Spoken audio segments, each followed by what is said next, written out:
नमस्कार विद्यार्थियों, मैं मुकेश कुमार नागर। आप सभी का इस ऑनलाइन प्लेटफॉर्म पर सबका स्वागत है। आज हम लोग जो पढ़ने वाले हैं वो हमारी संचयन जो बुक है उसका सेकंड लेक्चर है।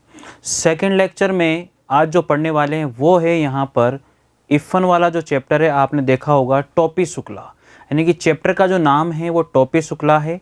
इफ़न और टोपी दोनों यहाँ पर दोनों मित्र होते हैं। तो इस तरह से जो सारी चीज़ें हैं वो आज हम लोग जो है यहाँ पर स्टोरी के रूप में अपनी को पढ़ेंगे। इसके जो राइटर हैं वो है राई मासूम रजा। क्या नाम है? राई मासूम रजा। यानी कि जो राइटर है वो बहुत ही, ये मान के चलिए कि इनके द्वारा लिखी गई सारी स्टोरीज जो है ज़बरदस्त तरीके से एक पारिवारिक स्टोरी इन्होंने लिखी है। और यहाँ पर भी जो स्टोरी इनके द्वारा जो समाहित की गई है वो स्टोरी भी पारिवारिक स्टोरी है। मतलब एक हिंदू है और एक मुस्लिम है, दोनों ही इफ़न और टोपी दोनों में किस तरह से दोस्ती हो जाती है और दोस्ती होने के बाद में किस तरह से वो रोते हैं, यानी कि दोनों आपस में किस तरह की बातें वो करते हैं, कैसा व्यवहार उन दोनों के बीच में होता है। ये पूरी की पूरी जो कहानी है, पूरी की पूरी जो स्टोरी है वो राही मासूम रजा के द्वारा ज़बरदस्त तरीके से टोपी शुक्ला नाम से लिखी गई है। यहाँ पर जो मैं आपको पढ़ाने जा रहा हूँ वो है एक सार के रूप में इस स्टोरी का पूरा जो सार है, पहले उसको मैं आपको बताऊंगा, क्योंकि हमारे पेपर के अंदर यहाँ से ऑब्जेक्टिव प्रश्न नहीं आते हैं। जो भी प्रश्न आते हैं पूरे के पूरे प्रश्न सब्जेक्टिव होते हैं। जो संचयन बुक है हमारे बोर्ड के द्वारा जो यहाँ पर सिलेबस निर्धारित किया गया है, संचयन बुक के जितने भी चैप्टर हैं सारे के सारे चैप्टर बोर्ड ने लिए हैं और यहाँ से जो प्रश्न आते हैं वो सारे के सारे सब्जेक्टिव प्रश्न आते हैं। ऑब्जेक्टिव प्रश्न एक भी यहाँ से नहीं पूछा जाता। तो मैंने यहाँ पर जो प्रश्न लिए हैं वो पूरे के पूरे सब्जेक्टिव लिए हैं और मैं आपको ये विश्वास दिलाता हूँ कि जिन प्रश्नों से बाहर एक भी प्रश्न आपका नहीं जाएगा, आप विश्वास के साथ पढ़िए और विश्वास करते हुए आगे बढ़िए। ये सबसे मेन बात होती है, क्योंकि विश्वास बहुत ज़रूरी होता है कि मैं जो पढ़ रहा हूँ, मैं जहाँ पढ़ रहा हूँ, मैं सही पढ़ रहा हूँ, मैं अच्छा पढ़ रहा हूँ।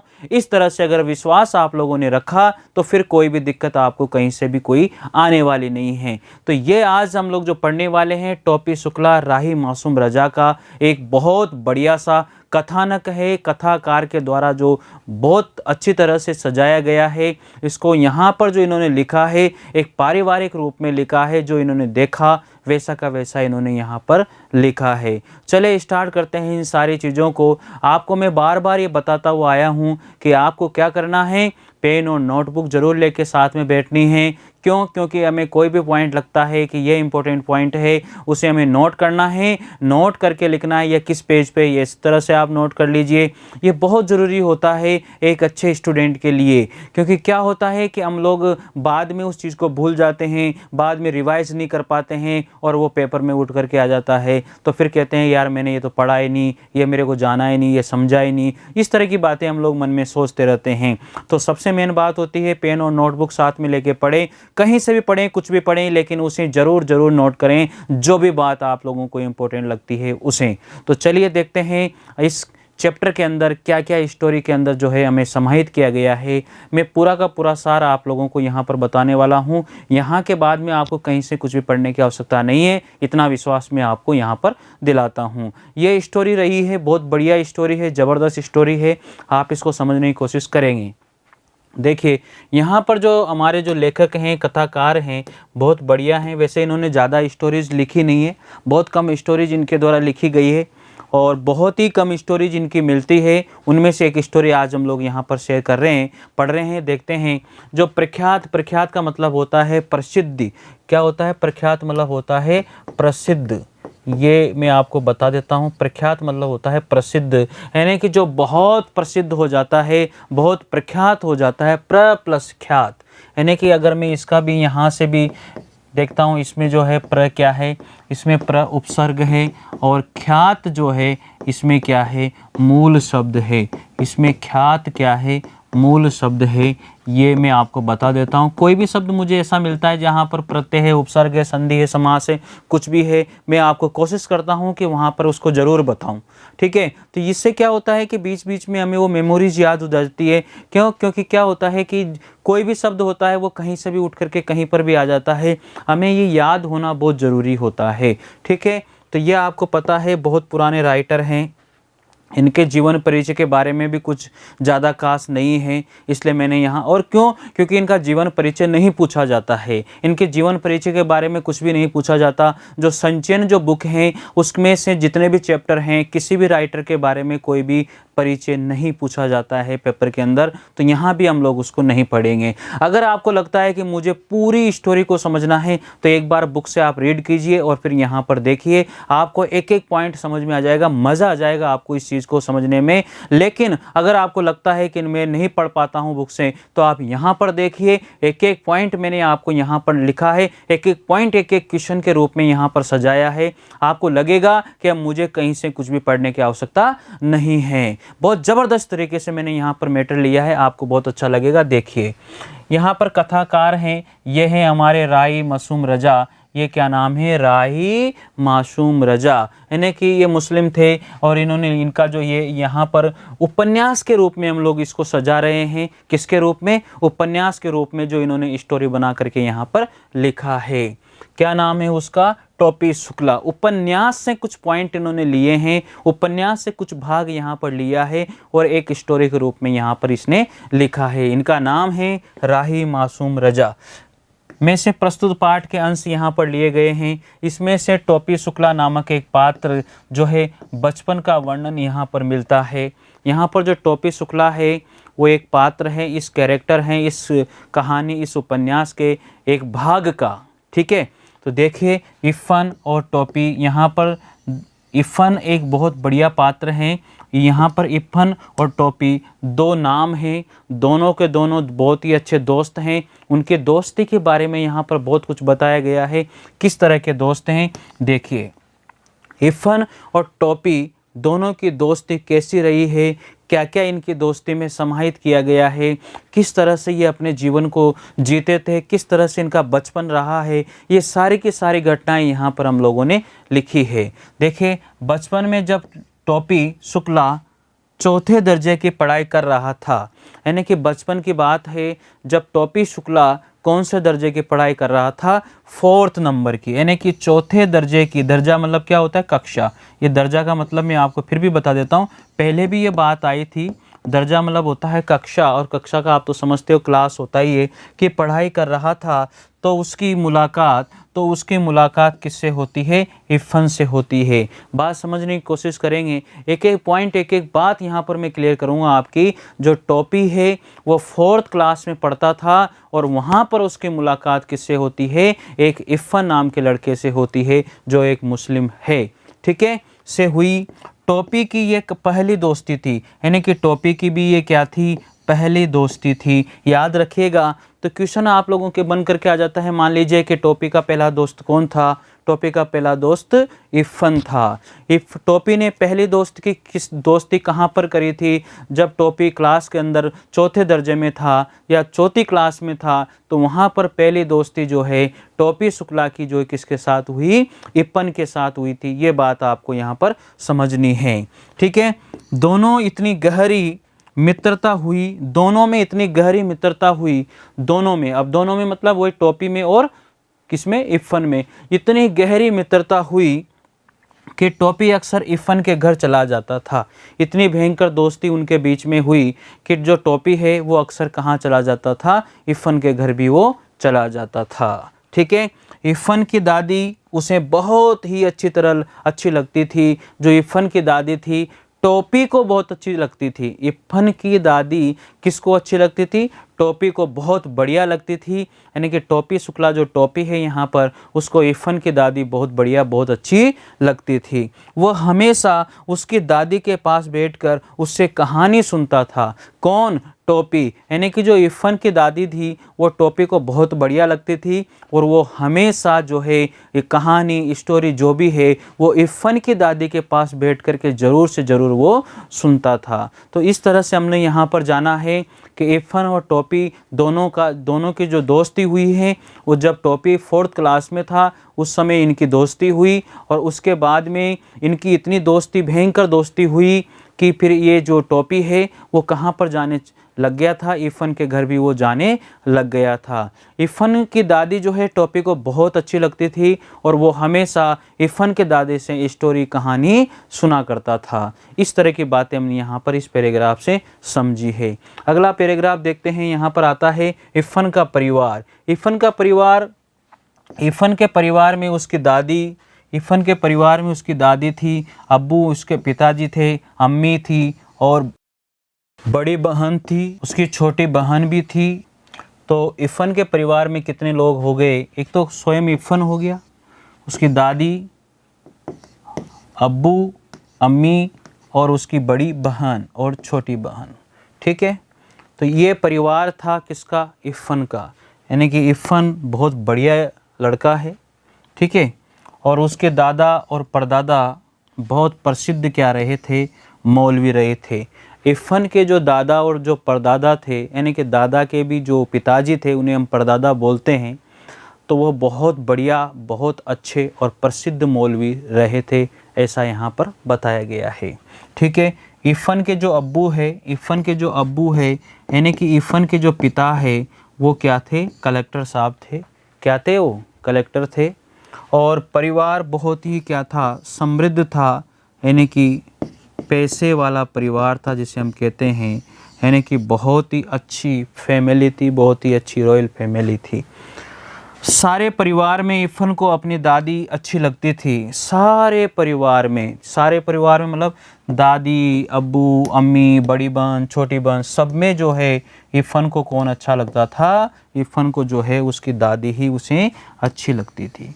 दादी का जो नेचर था, दादी का जो व्यवहार था वो कैसा था, दादी का व्यवहार बहुत ही अच्छा था, दादी का व्यवहार बहुत ही अच्छा था, इसलिए इरफान को जो है उसकी दादी बहुत बढ़िया लगती थी। ठीक है, वह हमेशा उसे कहानियाँ सुनाती थी। क्या सुनाती थी, कहानियाँ सुनाती थी। आपको याद रखना है कि जो इरफान की दादी थी वो उसे बहुत ही अच्छी लगती थी। कहने का मतलब टोपी को भी अच्छी लगती थी इरफान की दादी, और इरफान को भी उसकी दादी बहुत ही अच्छी लगती थी, क्योंकि वो हमेशा उसे अच्छी तरह से रखती थी, कहानियाँ सुनाती थी, अच्छी अच्छी बातें करती थी, जीवन जीने की जो आगे की जो है बातें हैं वो सारी उसे वो समझाती थी, किस तरह से जीवन में किस तरह की बातें हैं वो सारी चीज़ें उसे वो ज्ञान वो देती थी। तो यहाँ पर इरफान को भी जो है उसकी दादी का जो व्यवहार है वो बहुत बढ़िया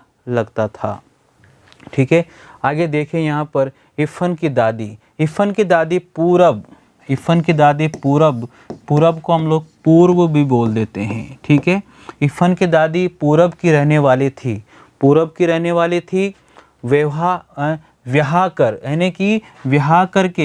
ब्याह करके ये आपको ध्यान देना है भाई, ब्याह करके या ब्याह करके यहाँ पर बात एक ही होती है।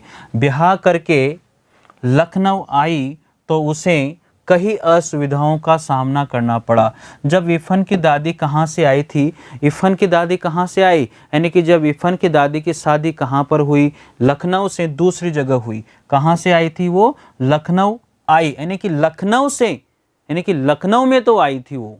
इरफान की दादी कहाँ पर आई थी, लखनऊ में आई थी किसी दूसरी जगह से। ठीक है, यानी कि पूरब की रहने वाली थी तो पूरब में किसी दूसरी जगह से रहने वाली होगी, लेकिन वो लखनऊ में आई थी और उसकी शादी लखनऊ में हुई थी, तो उसे कई असुविधाओं का सामना करना पड़ा था।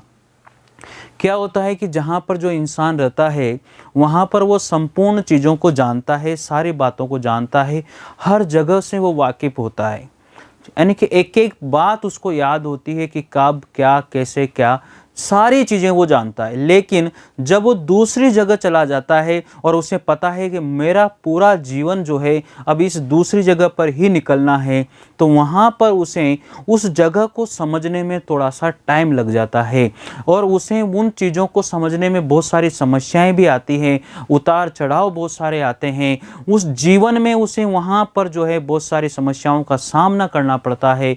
इसी तरह से यहाँ पर पूर्व की रहने वाली जो इरफान की दादी है, उसकी शादी होती है लखनऊ में, और वो वहाँ पर शादी होने के बाद में जब वहाँ पर आती है तो उसे अनेक असुविधाओं का सामना करना पड़ता है और उन असुविधाओं का सामना करने के बाद भी उसने कभी कोई शिकायत नहीं की थी। ठीक है। इरफान के जो दादाजी हैं वो मौलवी थे, यानी कि मौलवी का मतलब जो मुस्लिम समाज होता है उसके अंदर उन मौलवी होते हैं जो मस्जिद में सबसे बड़े जिनको माना जाता है, जहाँ पर हमारे पुजारी होते हैं उसी तरह से इनके भी मौलवी होते हैं। तो ये सारी बातें यहाँ पर मैं आपको समझा रहा हूँ, क्योंकि ये चैप्टर में एक एक बात अगर समझ करके हम लोग आगे बढ़ेंगे तो एक एक पॉइंट आपको इस चैप्टर का समझ में आ जाएगा। तो इरफान की दादी पूर्व की रहने वाली थी और उसकी शादी हुई कहाँ पर, लखनऊ में। लखनऊ के अंदर उसकी दादी को बहुत सारी असुविधाओं का सामना करना पड़ा, लेकिन फिर भी उसने वहाँ पर एडजस्ट किया और वो समझ गई कि कहीं भी किसी भी दूसरी जगह पर जाते हैं तो कुछ ना कुछ असुविधाएं ज़रूर होती है, उनका सामना करना चाहिए, भगना नहीं चाहिए, संघर्ष करना चाहिए। ठीक है, यानी कि समस्याएं तो आती है, समस्याओं को पार करना चाहिए, लक्ष्य और उद्देश्य बनाने चाहिए, ये सारी चीज़ें यहाँ पर होती है। और कहा गया है कि जो इरफान के जो दादाजी थे, इरफान के दादाजी क्या थे, मौलवी थे, यानी कि मस्जिद में जो होता है उसे कहते हैं मौलवी। ठीक है। घर में अनेक तरह के बंधन थे, यानी कि बहुत सारे बंधन जो है इरफान के घर में बहुत सारे बंधन थे। क्या क्या बंधन थे ये जानते हैं। दादी एक जमींदार की बेटी थी। जो दादी थी वो पूरब की जो रहने वाली थी, वहाँ पर जो उसके पिताजी थे वो जमींदार थे, यानी कि बहुत सारी ज़मीन उनके थी और ज़मीन के मालिक थे। तो ऐसे इसलिए कहा जाता है कि दादी जहाँ से आई थी उसके जो घर वाले थे वो जमींदार थे, यानी कि बहुत सारी ज़मीन उनके थी। यानी कि कहते हैं ना, जिसको अपन लोग कहते हैं कि खाते पीते घर की, जिसको इस तरह से बातें हम लोग करते हैं।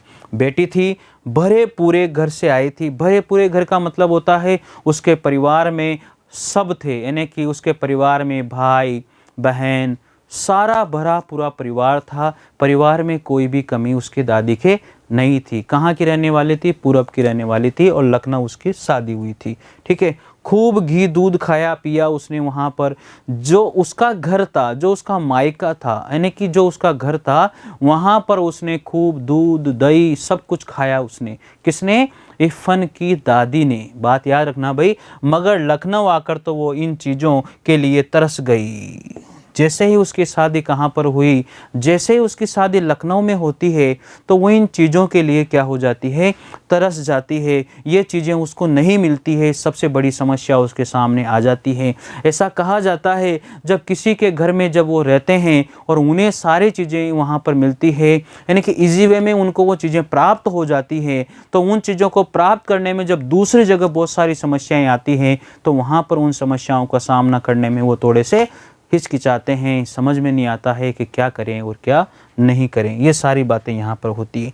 शादी ब्याह में गाने बजाने का शौक़ था, क्योंकि वो जहाँ की रहने वाली है वहाँ पर शादी ब्याह जब भी होते थे, गाने बजाने नाचने का सारा शौक़ जो है इरफान की दादी को था। लेकिन जब वो यहाँ लखनऊ आती है तो यहाँ पर जब कुछ भी नहीं होता है तो इन सारी परेशानियों की वजह से वो थोड़ी सी एक असुविधा महसूस करती है।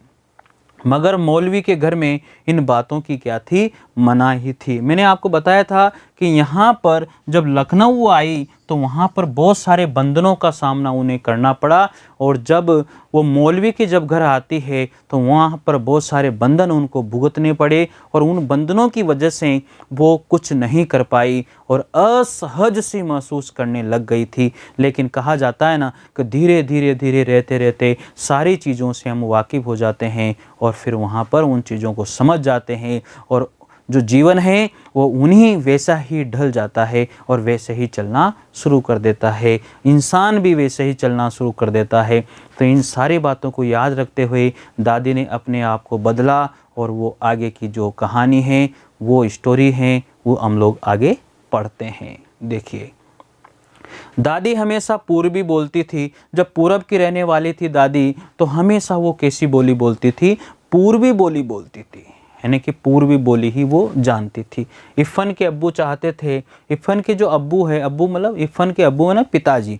इफ़न के जो पिताजी हैं वो चाहते थे कि इफ़न ये गंवारू बोली न बोले, यानी कि इफ़न के जो पिताजी थे वो कलेक्टर साहब थे और वो जो दादी थी वो हमेशा पूर्वी बोलती थी। और इफ़न के पिता चाहते थे कि ये पूर्वी बोली वो कभी भी नहीं बोले, अर्थात इफ़न के जो पिताजी कलेक्टर थे वो ये कहते थे कि ये गंवारू बोली है, इसे पसंद नहीं करते हैं। तो ये सारी बातें यहाँ पर आ जाती है, नहीं बोले। मगर इफ़न था कि उसे दादी की बोली में ही मज़ा आता था, यानी कि इफ़न को जो दादी बोलती थी उस बोली में ही इफ़न को बहुत मज़ा आता था। यानी कि इफ़न जो थे, इफ़न हमेशा अपनी दादी को बहुत ही पसंद करता था। उसे दादी बहुत अच्छी लगती थी। पूरे परिवार के लोगों में दादी ही उसे सबसे अच्छी लगती थी और दादी जो बोलती थी वो भी उसे बहुत अच्छा लगता था।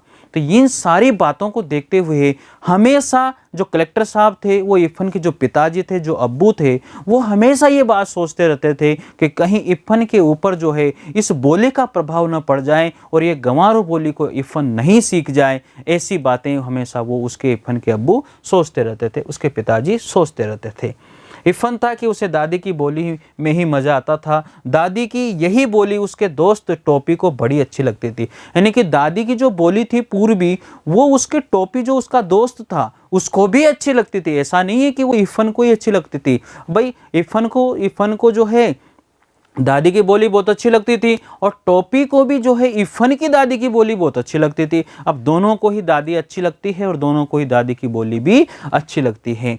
इसी बोली के कारण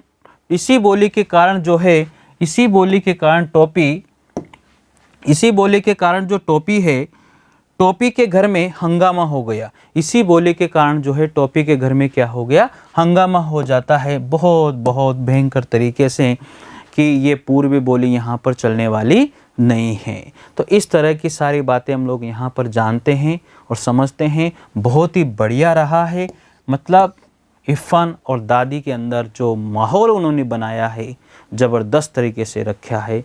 तो देखते हैं आगे इस स्टोरी में और क्या होता है। आगे ये स्टोरी कहती है टोपी शुक्ला का परिवार। अब टोपी शुक्ला का परिवार आ जाता है। अभी तक हम लोगों ने किसके बारे में पढ़ा है? इफ़न के बारे में पढ़ा है। अब हम लोग यहाँ पर पढ़ेंगे टोपी शुक्ला के परिवार के बारे में। बलभद्र नारायण शुक्ला टोपी का पूरा नाम है। बलभद्र नारायण शुक्ला, ये जो है ये टोपी का क्या है? पूरा नाम था। क्वेश्चन अगर मिल जाए आपको कि टोपी का पूरा नाम क्या है, क्या नाम था? बलभद्र नारायण शुक्ला। याद रखना भाई। अभी तक हम लोगों ने टोपी के बारे में पढ़ा है। अब यहाँ से हम लोग इफ़न के बारे में हम लोगों ने पढ़ा है। अब यहाँ से हम लोग किसके बारे में पढ़ रहे हैं? टोपी के बारे में पढ़ रहे हैं। उसके परिवार में भी उसकी दादी थी, उसके पिताजी थे, उसकी माताजी थी और 2 भाई भी थे। उसके 2 बहनें थी, बड़ी और छोटी, लेकिन यहाँ पर जो है इसके 2 भाई थे। ठीक है, दादी, पिता, माता और 2 भाई। किसके? बलभद्र नारायण के। बलभद्र नारायण शुक्ला, जिसको हम लोग टोपी के नाम से जानते थे। पिता का व्यवसाय अच्छा था। अब टोपी के जो पिताजी हैं वो एक व्यवसायी थे, एक व्यापारी थे, और इफ़न के जो पिताजी हैं वो कौन थे? एक कलेक्टर थे। ठीक है, हिंदू परिवार था। इफ़न का परिवार मुस्लिम था और टोपी का परिवार जो है एक हिंदू था। बात समझने की कोशिश करना आप लोग। मैं एक एक पॉइंट को यहाँ पर क्लियर करता हुआ जा रहा हूँ। आपके कोई दिक्कत नहीं आनी चाहिए, आपको समझना है ये पूरा का पूरा। टोपी ने एक दिन जब इफ़न के घर से सीखा हुआ अम्मी शब्द, जब टोपी ने एक दिन जो वो इफ़न के घर पे था तो उसने क्या सीख लिया? एक अम्मी शब्द को उसने क्या कर लिया? सीख लिया। शब्द कहा तो घर में तूफान आ गया। जब टोपी का दोस्त है इफ़न, और वो टोपी हमेशा इफ़न के घर जाया करता था, और वहाँ पर उसने एक शब्द सीख लिया, अम्मी। तो जैसे ही उसने उस अम्मी शब्द को टोपी ने अपने घर में बोला तो उस घर में क्या आ गया, तूफान सा आ गया, यानी कि सारे लोग क्रोधित हो गए, गुस्से में हो गए, तूफान आ गया जैसे। तो ठीक है, उसे बहुत डांटा गया। किसको किसको डांटा गया? यहाँ पर टोपी को बहुत भयंकर तरीके से डांटा गया। टोपी की दादी सुभद्रा देवी, टोपी की दादी का क्या नाम था? सुभद्रा देवी था, और बड़ी कड़क थी, बहुत ही गुस्से वाली थी, मिजाज की थी। वो टोपी को कतई अच्छी नहीं लगती थी। यानी कि टोपी को अपनी दादी कभी भी अच्छी नहीं लगती थी, क्योंकि वो हमेशा गुस्सा करती थी, बात बात में डांटती रहती थी, तो इसलिए वो उसे अच्छी नहीं लगती थी। अक्सर घर में टोपी शुक्ला पर डांट पड़ती रहती थी। बेचारा टोपी शुक्ला जो है बहुत परेशान रहता था अपने घर में, और उसे हमेशा डांट पड़ती रहती थी। बड़े भाई मुन्नी बाबू, टोपी का जो बड़ा भाई है वो कौन है? उसका नाम है मुन्नी बाबू। झूठी शिकायत करके, मुन्नी बाबू जो बड़े भाई साहब हैं किसके? टोपी के, वो हमेशा झूठी शिकायत करके टोपी को क्या करते रहते थे? पिटवाते रहते थे, उन्हें परेशान करते रहते थे। तो छोटा भाई भैरव उसकी काफियां फाड़ डालता था, और टोपी का बड़ा भाई था मुन्नी, क्या नाम था? मुन्नी बाबू। वो हमेशा क्या करता था? झूठी शिकायत करके टोपी को पिटवाता रहता था। और टोपी से जो छोटा भाई था वो हमेशा उसकी जो है कॉपियों को वगैरह को क्या कर देता था? फाड़ता रहता था। छोटा भाई था, उसका नाम था भैरव। क्या नाम था उसका? भैरव। और वो हमेशा उसकी कॉपियों को क्या कर देता था? फाड़ देता था। बहुत बुरी दशा थी बेचारे टोपी की। क्या करे, टोपी परेशान था यहाँ पर। अब टोपी शुक्ला की जो सारी बातें हैं वो हम लोगों ने यहाँ पर जानी है, एक एक पॉइंट हम लोगों ने यहाँ पर सीखा है। तो टोपी शुक्ला के परिवार के बारे में सारी चीज़ें हम लोगों ने यहाँ पर पढ़ ली है, एक एक बात यहाँ पर समझ ली है।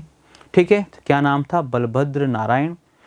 आपको पता लग गया होगा। टोपी के परिवार में जो भी थे उसकी दादी, उसके पिता, उसकी माता और दो भाई थे।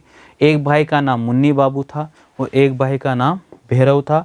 भैरव जो है, भैरव कौन था? भैरव जो है उससे छोटा था। भैरव उससे छोटा था। किससे?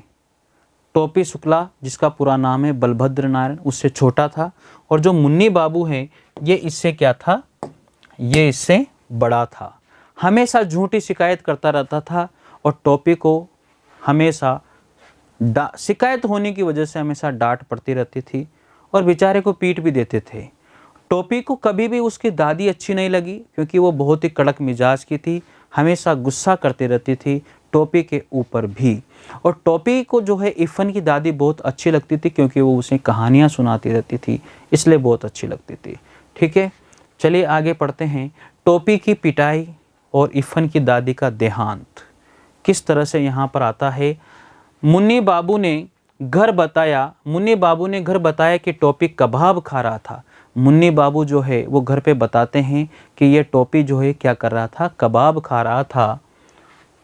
तो टोपी की जो है मम्मी ने उसे बहुत पीटा कि अपने घर में कबाब चलता नहीं है और तू कहाँ पर खा रहा था भैया। तो उसने उसे बहुत पीटा। वास्तव में मुन्नी बाबू ही बुरे थे, मगर टोपी ने कभी शिकायत नहीं की। यानी कि टोपी का जो बड़ा भाई मुन्नी बाबू था उसने अपने बड़े भाई की कभी भी कोई भी शिकायत नहीं की, लेकिन ये हमेशा जो मुन्नी बाबू है ये हमेशा टोपी की शिकायत करता रहता था, हमेशा उसे डांट लगवाता रहता था, और ये एक नंबर का झूठा इंसान था मुन्नी बाबू। लेकिन टोपी जो है अपने भाई, जो उसके बड़े भाई साहब थे, उनकी हमेशा वो कदर करता रहता था, उन्हें हमेशा समझता था कि मेरा बड़ा भाई है। और भैरव जो टोपी का छोटा भाई था उसकी कॉपियाँ वगैरह सब फाड़ देता था, लेकिन कभी शिकायत नहीं करता था।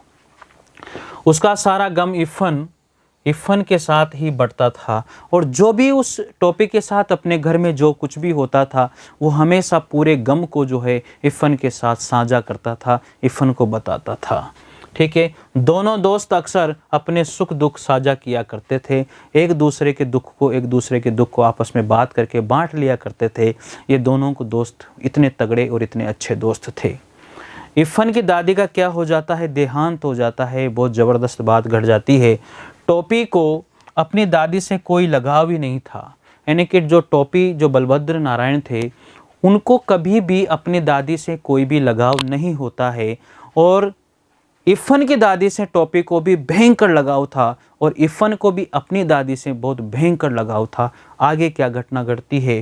टोपी को अपनी दादी से कोई लगाव नहीं था, वो तो इरफान की दादी को बहुत चाहता था।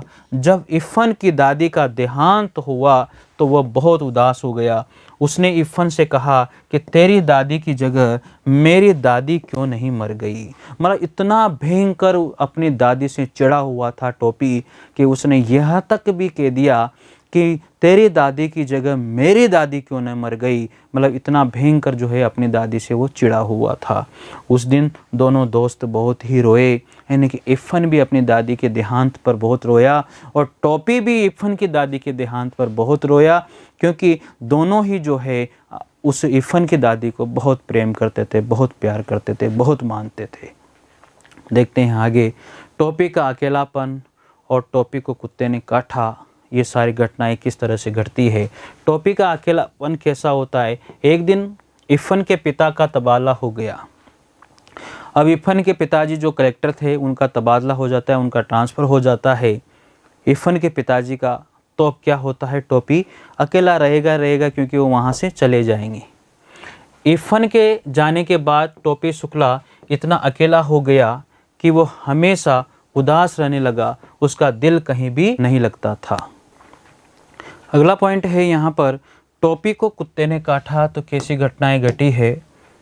अब इरफान के पिताजी का ट्रांसफ़र हो गया, वो अकेला रह गया, बहुत सारी बातें यहाँ पर हुई। अब वो दिल जो है कहीं भी उसका नहीं लगता था बेचारे इरफान का, सॉरी टोपी का, और इरफान का भी नहीं लगता था क्योंकि वो भी अकेला सा महसूस करता था।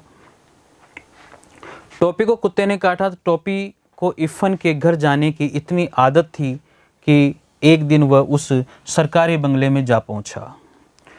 मतलब टोपी को पता नहीं था और उसे आदत भी पड़ गई थी, इसलिए भी वो भूल गया था और वापस वो वहीं पर चला गया जहाँ पर इरफान रहते थे। कलेक्टर का बंगला होता है भाई, तो वहाँ पर वो कलेक्टर साहब के बंगले में वो चला गया क्योंकि उसे पता है कि मैं इरफान के घर ही आया हूँ। वो भूल गया था इस बात को और वो वहाँ पर चला जाता है। इरफान के घर जाने की इतनी आदत थी कि एक दिन वो उस सरकारी बंगले में जा पहुंचा जहां दूसरे कलेक्टर का परिवार आकर के रहने लग गया था। यानी कि दूसरे कलेक्टर साहब वहां पर आकर के शिफ्ट हो गए थे, लेकिन टोपी का मन तो हमेशा वहीं था। उन्हें पता ही नहीं लगा टोपी को भाई यहाँ से इरफान चला गया है, और वो वहाँ पर चला जाता है। नए कलेक्टर के तीनों लड़कों ने टोपी को घास तक भी नहीं डाली। यानी कि जो नए कलेक्टर साहब आए थे उनके जो 3 लड़के थे उन्होंने टोपी को बिल्कुल भी एडजस्ट नहीं किया, अपने साथ नहीं रखा, घास तक भी नहीं डाली।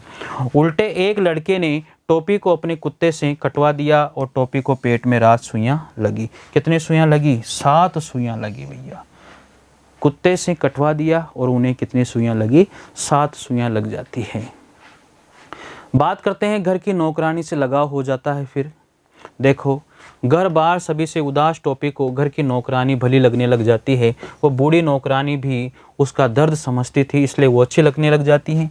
इसलिए वह अक्सर टोपी को समझाती और प्यार करने लग जाती है, और टोपी भी उसके आंचल की छाँव में अपने सारे दर्द को भूल जाता है। जैसे बूढ़ी नौकरानी जो है उसको बहुत अच्छी तरह से प्रेम करती है, प्यार करती है, और वो भी जो है क्या करता है, सब कुछ भूल जाता है उसके आंचल की छाँव में। टोपी 9वीं कक्षा में 2 बार फेल हो गया। क्या घटना घटती है? टोपी शुक्ला 9वीं कक्षा में 2 बार फेल हो गया। एक बार घर के कामों की वजह से नहीं पढ़ पाया और दूसरे साल उसे बुखार आ गया था। 2 बार फेल होने की वजह से यहाँ पर बताई गई है। एक बार घर में बहुत बड़ा काम था, इस वजह से वो नहीं पढ़ पाया, इसलिए फेल हो गया, और एक बार उसको क्या आ गया था, एग्ज़ाम के समय बुखार आ गया था, फीवर आ गया था। और तीसरे वर्ष भी जब पास हुआ तो वो कैसा हुआ? 3rd डिवीज़न पास हुआ। यानी कि 3rd डिवीज़न पास होता है और घर में सभी उसका क्या उड़ाते हैं? मजाक उड़ाते हैं। घर में सारे के सारे लोग उसका मजाक उड़ाते हैं। टोपी शुक्ला के साथ बहुत बुरा हुआ है, इस कहानी के अंदर ऐसा बताया गया है। पहला क्वेश्चन क्या आता है? इरफान की दादी अपने पीहर क्यों जाना चाहती थी? पहला क्वेश्चन यही बताया गया है कि इरफान की जो दादी थी वो पीहर क्यों जाना चाहती थी। तो इसके पीछे क्या रीज़न है? इरफान की दादी एक जमींदार की बेटी थी। इफ़न की दादी क्या थी, आंसर समझने की कोशिश करें, वो अपने पीहर क्यों जाना चाहती थी। इसके पीछे ये आंसर दिया गया है कि इफ़न की जो दादी थी वो एक जमींदार की बेटी थी। उस घर में उसे हर तरह की आज़ादी थी। वो जहाँ रहती थी, अपने परिवार के अंदर जो रहती थी, वहाँ पर उसे हर प्रकार की आज़ादी थी। घर में खूब घी, दूध, दही, मक्खन सब कुछ उसने खाया। लेकिन जैसे वो लखनऊ जब उसकी शादी हुई तो वहाँ पर सारी पाबंदियाँ उसके ऊपर लग गई थी। यहाँ उसने मौलवीन बन कर के रहना पड़ता था, अपनी बोली भी उसे नियंत्रण करना पड़ता था। इन्हीं सभी कारणों से वो पीहर जाना चाहती थी। मतलब बहुत सारी पाबंदियाँ, बहुत सारी बंदिखतें यहाँ पर उसके हो जाती हैं, इसलिए वो अपने स्थान पर ही, अपने परिवार में ही वापस से जाना चाहती हैं। यहाँ पर वो असुविधा, असहज सी महसूस करती है। इन सारी बातों को समझते हुए इफ़न की दादी वापस से अपने परिवार में जाना चाहती हैं, अपने पीहर में जाना चाहती हैं। इस वजह से जाना चाहती हैं क्योंकि वो यहाँ पर समझ नहीं पा रही थी उस परिवार को, इसलिए वो जाना चाह रही थी। ठीक है, आगे देखते हैं सेकंड क्वेश्चन क्या कहता है। सेकंड क्वेश्चन कहता है इफ़न की दादी अपने बेटे की शादी में गाने बजाने की इच्छा पूरी क्यों नहीं कर पाई। देखिए इसके पीछे क्या रीज़न दिया जाता है। इसके पीछे रीज़न यही है कि दादा क्या थे, वो मौलवी थे। घर में गाना बजाना नहीं होता था। इफ़न की दादी जहाँ से आई थी वहाँ पर उनके घर में खूब गाना बजाना सब कुछ होता था। लेकिन यहाँ पर लखनऊ के अंदर जब उसकी शादी हुई तो यहाँ पर कोई भी गाना बजाना नहीं होता था, यहाँ पर सब कुछ मना था। ठीक है, और यही कारण रहा कि दादी अपने बेटे की शादी में गाने बजाने की जो इच्छा है वो पूरी नहीं कर पाई थी। समझ गए होंगे आप। देखिए आगे थर्ड क्वेश्चन क्या कहता है। थर्ड क्वेश्चन है अम्मी शब्द पर टोपी के घर वालों की क्या प्रतिक्रिया हुई। आपको पता है जब अम्मी शब्द उसने अपने घर में बोला तो वहाँ तूफान सा आ गया था। उसे बहुत भयंकर डांटा, बहुत भयंकर फटकारा, सारी बातें वहाँ पर हुई थी। देखिए अम्मी शब्द पर टोपी के घर वालों की क्या प्रतिक्रिया होती है। टोपी शुक्ला ने इफ़न के घर में माँ को अम्मी कहना सीखा।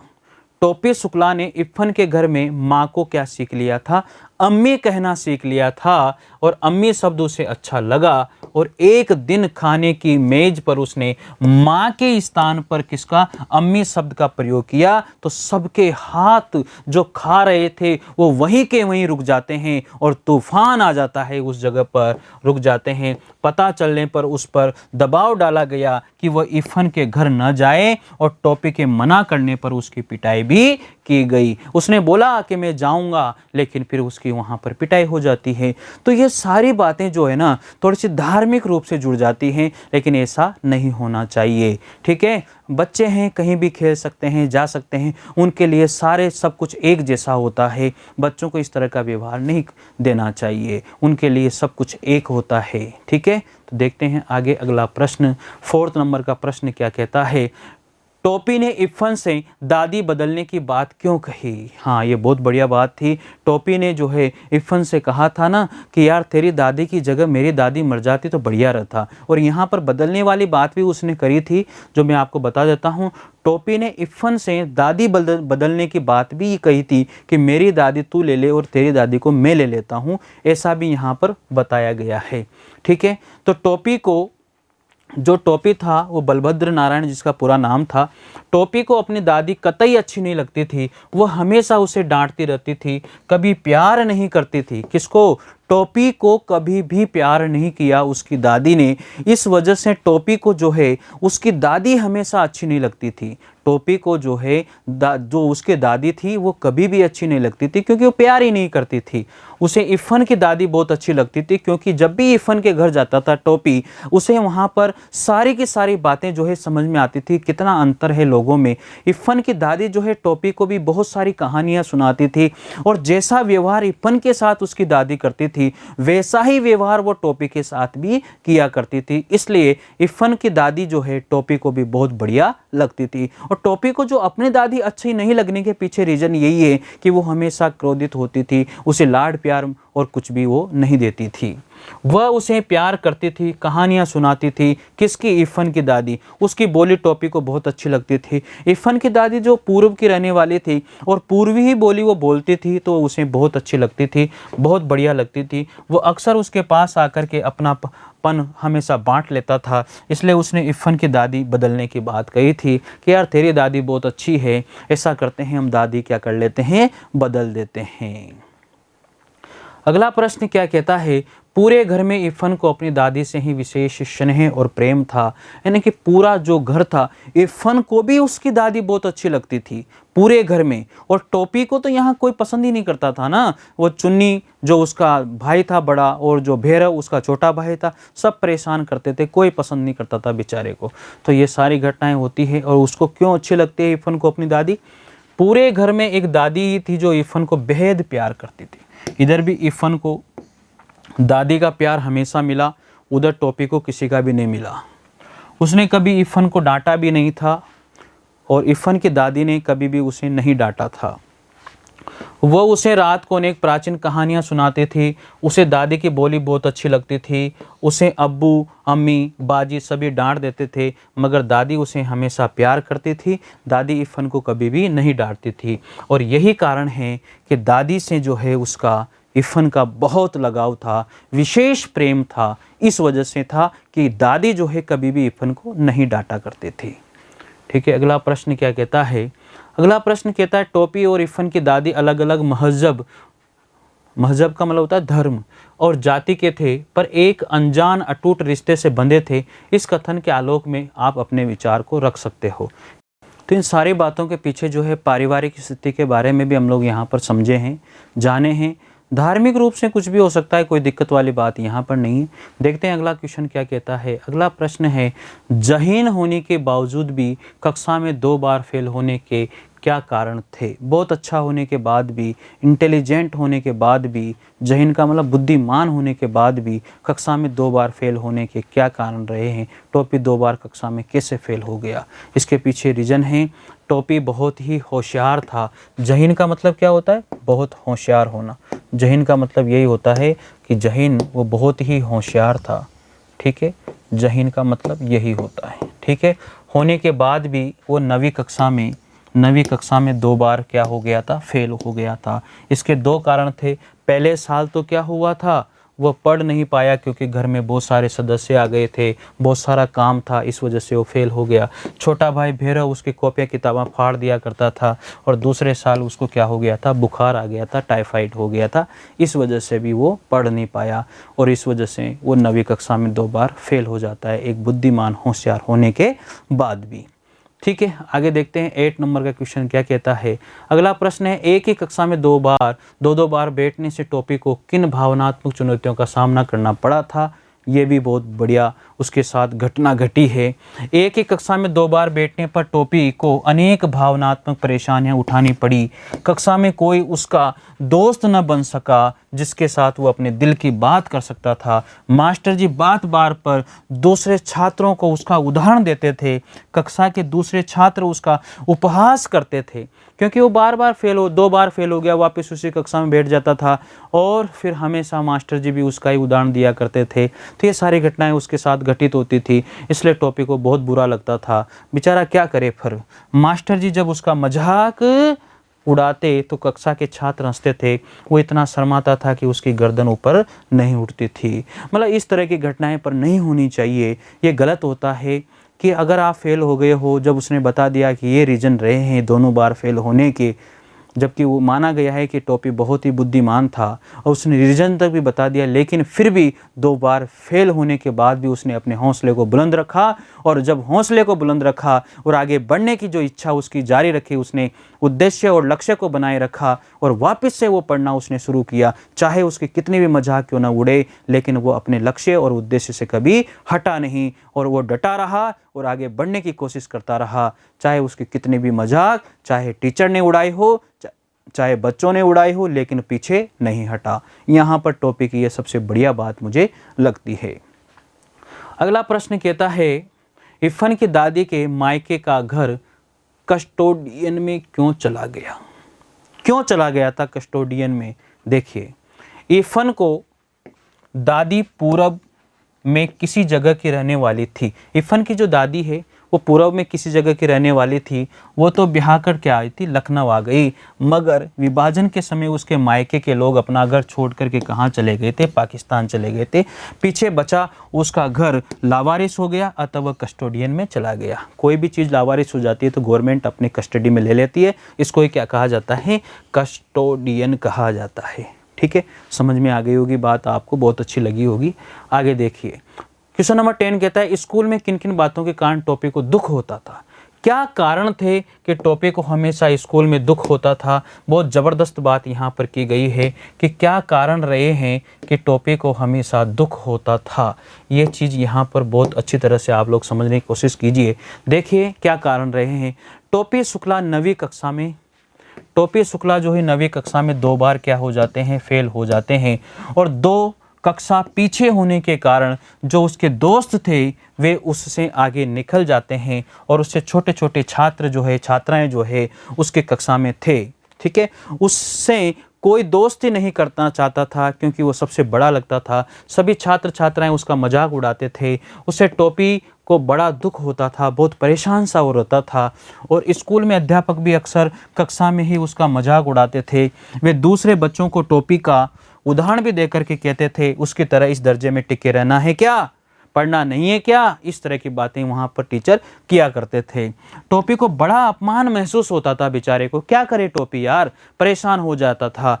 अध्यापक टोपी की तरह ध्यान नहीं देते थे। बच्चे उसका उपहास उड़ाने लगते थे, कहते थे कि 8वीं कक्षा के छात्रों को दोस्ती करना क्योंकि अगले वर्ष तुम्हारी कक्षा में आएंगे, और इन सब बातों से तुम टोपी व्याकुल हो उठता था। इन सारी बातों का उदाहरण यहाँ पर यही दिया गया है कि आपको इतना ध्यान रखना है कि कुछ भी कंडीशन आ जाए लेकिन लास्ट टाइम पढ़ लेना चाहिए। क्योंकि क्या होता है कि धीरे धीरे पढ़ने से जो एक फ्री टाइम जो पढ़ने से जो चीज़ें फिक्स होती है, समझ में आती है, जब एग्ज़ाम टाइम हम उनको पढ़ते हैं तो वो रिवाइज होती है और अच्छी तरह से हमारे समझ में आ जाती हैं। इसलिए पढ़ाई को धीरे धीरे कंटिन्यू करते रहें, लेकिन पढ़ाई में इतना ही ध्यान रखें कि हमें पढ़ना है और कंटिन्यू पढ़ना है। अपनी कंटिन्यूटी जो होती है उसे कभी भी तोड़ना नहीं चाहिए। रेगुलरिटी यानी कि जो है रेगुलर आप लोगों को बनाए रखना है और पढ़ना है। ये टोपी शुक्ला बहुत होशियार छात्र था, लेकिन परिस्थितियों ने इसे मारा। परिस्थितियों की वजह से ये 2 बार फेल हुआ, लेकिन फिर भी टोपी शुक्ला जो है, बलभद्र नारायण जो है, कभी पीछे नहीं हटा, चाहे क्लास में कितना भी मजाक इसके साथ क्यों ना हुआ हो। तो ये स्टोरी, ये उपन्यास का कुछ भाग जो है यहाँ पर राय मासूम रजा के द्वारा जो है लिया गया है। और मैं कहता हूँ कि ये स्टोरी दोनों दोस्तों की एक बहुत बढ़िया दास्तान है। दोनों दोस्तों में किस तरह से मायूसी है, किस तरह से एक बचपना है, और आपस में किस तरह से अपनी दादी को बदलने की बात भी वो कर देते हैं। यानी कि बच्चे चाहते हैं हमेशा उनसे प्यार और मोहब्बत के साथ लोग बातें करें, और यही चीज़ यहाँ पर बताई गई है। तो बहुत अच्छी तरह से हम लोगों ने इस कहानी को समझा है। उपन्यास के इस भाग को हमने बहुत अच्छी तरह से समझा है, और ये उपन्यास का जो भाग हम लोगों ने पढ़ा है वो यहीं पर फिनिश होता है, यहीं पर समाप्त होता है। और मिलते हैं अगले चैप्टर के साथ। तब तक के लिए आप सभी को बहुत बहुत धन्यवाद।